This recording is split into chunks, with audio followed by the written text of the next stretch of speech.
NEET எக்ஸாமா? NEET எக்ஸாம்லாம் தேவையே இல்லை. நீட்டில் நீங்கள் ஃபெயிலாக போயிருந்தா கூட நான் உங்களை அப்ராட்டில் கூப்பிட்டு போய் எம்பிபிஎஸ் படிக்க வைக்கிறேன். இப்படி யாராவது உங்கள்கிட்ட சொன்னாங்கன்னா கண்ணை மூடி சொல்லுங்க, அவங்க ஒரு ஸ்கேமர்ஸ், உங்களை ஏமாற்ற பார்க்குறாங்க.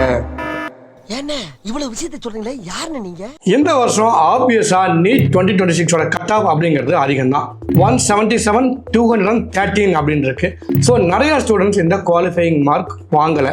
இதை பயன்படுத்தி நிறைய நார்த் இந்தியன் கன்சல்டன்ட்ஸ், அதே மாதிரி நம்ம ஸ்டூடெண்ட்ஸ் அப்ராட்ல எம்பிபிஎஸ் படிக்கிறவங்களும் பார்த்தீங்க அப்படின்னா நீங்கள் நீட் இல்லாமல் இங்கே வந்து அட்மிஷன் வாங்கிக்கலாம், அடுத்த வருஷம் நீட் எழுதி குவாலிஃபை ஆகிக்குங்க அப்படின்னு மார்க்கெட் பண்ணுறாங்க. சில கன்சல்டன்ட்ஸ் நான் இருக்கேன் பார்த்துக்கிறேன், நீட் இல்லாமல் நீங்கள் அப்ராட்ல படிங்க, எல்லாத்தையும் நாங்கள் பார்த்துக்கிறோம் அப்படின்னு சொல்லி ஃபேக் ப்ராமிஸ் பண்ணுறாங்க. ஸோ உண்மையிலே நீட் இல்லாமல் அப்ராட்ல போய் படிக்க முடியுமா முடியாதா? ஒருவேளை நீட் இல்லாமல் நான் படிச்சுட்டு இந்தியா வந்தேன் அப்படின்னா இங்கே ரிஜிஸ்டர் பண்ண முடியுமா இல்லையா அப்படிங்கிறத பற்றி இந்த வீடியோவில் நம்ம டீட்டெயிலாக பார்க்கலாம். ஃபர்ஸ்ட் நம்ம இந்த நீட் எக்ஸாமோட அப்ரிவேஷன் என்னன்னு பார்க்கலாம். இதோட அப்ரிவேஷன் என்ன அப்படின்னு பார்த்தீங்கன்னா national eligibility come entrance test. So Indian national ஒருத்தர் இந்த எக்ஸாமில் ஃபஸ்ட்டு எலிஜிபிள் ஆகணும். எலிஜிபிள் ஆனாதான் அவர் இந்தியா அல்லது அப்ராட்ல எம்பிபிஎஸ் கோர்ஸ்க்குள்ளே என்டரே ஆக முடியும். இது என்ன அப்படின்னு பார்த்தீங்க அப்படின்னா ஃபர்ஸ்ட் நீட் யூஜி எக்ஸாமில் குவாலிஃபை ஆன ஒருத்தர் தான் எம்பிபிஎஸ் கோர்ஸே படிக்க முடியும். அது இந்தியானாலும் சரி அப்ராட்னாலும் சரி. ஒருவேளை அவங்க அப்ராட்ல நீட் யூஜி குவாலிஃபை ஆகாமல் படிச்சுட்டு வந்துட்டாங்கன்னு வைங்களேன், இங்கே இருக்கக்கூடிய ஸ்க்ரீனிங் டெஸ்டான எஃப்எம்ஜிஇ அல்லது நெக்ஸ்ட் எக்ஸாம், இந்த எக்ஸாமில் உங்களால் அப்பியரே ஆக முடியாது. நீங்கள் இந்த எக்ஸாமில் அப்பியர் ஆக முடியலை அப்படின்னா நீங்கள் இந்தியாவில் ஒரு லைசன்ஸ்டு டாக்டரா ரிஜிஸ்டர்டு டாக்டரா ப்ராக்டிஸும் பண்ண முடியாது. ஸோ உங்களோட குவாலிஃபிகேஷன் அப்படிங்கிறது ஜஸ்ட் +2 தான். இப்போ நிறைய பேரண்ட்ஸ்க்கும் ஸ்டூடெண்ட்ஸ்க்கும் ஒரு டவுட் வரலாம், சார் என்னோட பையன் லாஸ்ட் இயர், அதாவது 2025 இல்லை 24 23 இந்த மாதிரி டைமில் நீட் எக்ஸாம் எழுதி குவாலிஃபை ஆகிட்டாங்க, அதை வச்சு இந்த வருஷம் நான் அப்ராட்ல எம்பிபிஎஸ் அட்மிஷன் பண்ணலாமா அப்படின்னு கேட்டிங்கன்னா நிச்சயமாக பண்ணலாம். ஆனால் ஒரு விஷயத்தை நீங்கள் மனசில் வச்சுக்கணும், உங்களோட நீட் ரிசல்ட் வந்ததுலேருந்து 3 வருஷத்துக்கு உள்ள நீங்கள் அட்மிஷன் பண்ணணும்.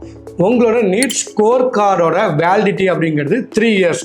ஃபார் எக்ஸாம்பிள் 23 ஜூன் 2023 உங்களுக்கு நீட் எக்ஸாம் ரிசல்ட்ஸ் வெளியில் வந்திருக்குன்னு வைங்களேன், உங்களோட நீட் ஸ்கோர் கார்டோட வேலிடிட்டி அப்படிங்கிறது 22 ஜூன் 2026.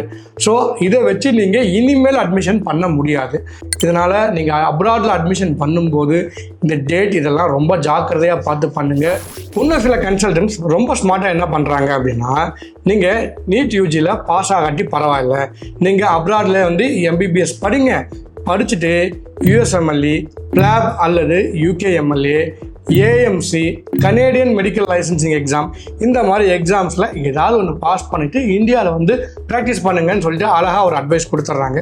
ஸோ நம்ம நினைக்கிற மாதிரி இந்த லைசன்சிங் எக்ஸாம்லாம் ரொம்ப ஈஸியான்னு பார்த்தீங்கன்னா நிச்சயமாக கிடையாது. முதல்ல அதுக்கு முன்னாடி ஒரு விஷயம் என்ன அப்படின்னு பார்த்தீங்கன்னா, நம்ம அப்ராட்ல எம்பிபிஎஸ் கோர்ஸே 6 வருஷம் ஆயிரும், சரிங்களா? இங்கே சொன்ன எல்லா லைசன்சிங் எக்ஸாமும் ஒன் டைம் எக்ஸாம் கிடையாது. இப்போ இந்தியாவில் பார்த்தீங்க அப்படின்னா எஃப்எம்ஜி எக்ஸாம் இருக்குது, நீட் பிஜி இருக்குது, இது எல்லாமே ஒன் டைம் எக்ஸாம். ஆனால் இந்த சொன்ன லைசன்சிங் எக்ஸாமில் எல்லாமே ஸ்டெப் 1, ஸ்டெப் 2, ஸ்டெப் 3 அப்படின்னு 3 விதமான ப்ராசஸ் இருக்குது. ஒருவேளை நீங்கள் ஸ்டெப் 1, ஸ்டெப் 2ல் பாஸ் ஆகிட்டீங்கன்னு வச்சுக்கோங்க, ரெசிடென்சி மேட்சிங்னு ஒன்று இருக்குது, அது கிடைக்கிறது அவ்வளோ ஈஸி கிடையாது.